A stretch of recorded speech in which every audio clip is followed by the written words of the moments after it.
You're going to have a lot of happy people.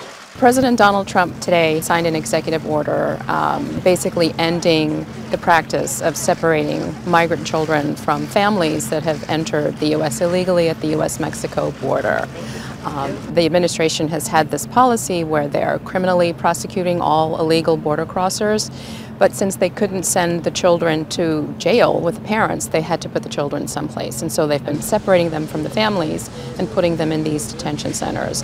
And images of these children in these holding centers, these detention centers, these sort of metal fenced-in type facilities over the past week or two just led to this huge public outcry, including from some of the president's allies as well as his opponents calling on him to stop the practice.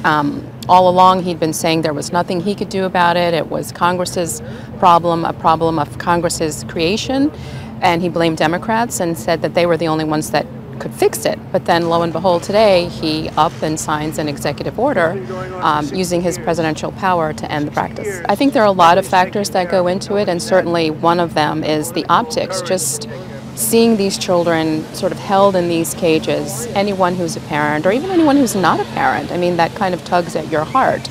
Another issue was the midterm elections. There are a lot of Republicans who are up for re-election in November who were kind of skittish over what was happening. A lot of Republicans in suburban districts are worried about their re-election prospects. So there was pressure, political pressure, as well as sort of the whole optics idea.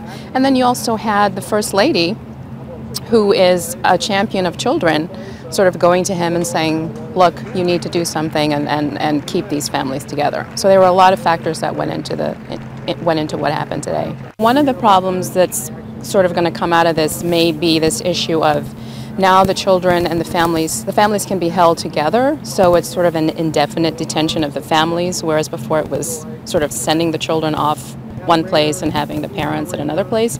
Now it's kind of holding the families all together in detention indefinitely.